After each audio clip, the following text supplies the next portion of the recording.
लोकसभा निवडणुकीमध्ये उद्धव ठाकरे यांना महाराष्ट्रामध्ये चांगलाच प्रतिसाद मिळत आहे. या निवडणुकीमध्ये उद्धव ठाकरे गट लोकसभेच्या एकूण 21 जागा लढत आहे आणि या 21 जागांपैकी उद्धव ठाकरे गटाचे किती उमेदवार विजयी होतील तेच आपण या व्हिडिओमध्ये पाहणार आहोत.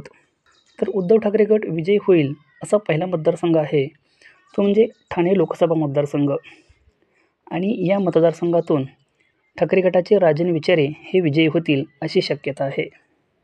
रायगड लोकसभा मतदारसंघातून उद्धव ठाकरे गटाचे अनंत गीते हे विजयी होतील अशी शक्यता आहे.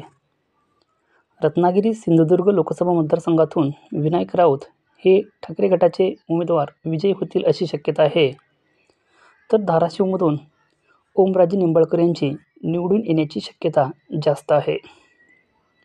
परभणी लोकसभा मतदारसंघातून ठाकरे गटाचे संजय जाधव हे विजयी होतील अशी शक्यता आहे. शिर्डी लोकसभा मतदारसंघातून भाऊसाहेब वागचौरे हे विजयी होण्याची शक्यता जास्त आहे.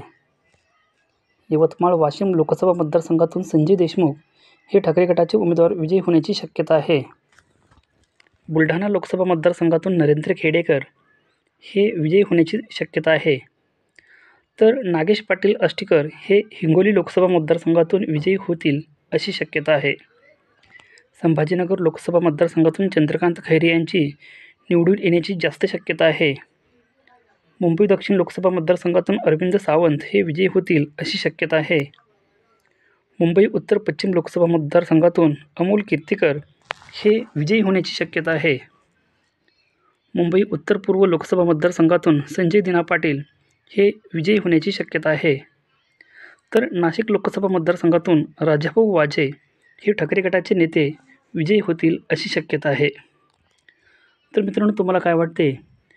ठाकरे गटाचे कोणकोणते उमेदवार कोणकोणत्या लोकसभा मतदारसंघातून विजयी होतील हे कमेंट करून नक्की सांगा व व्हिडिओ आवडला तर लाईक करा. धन्यवाद.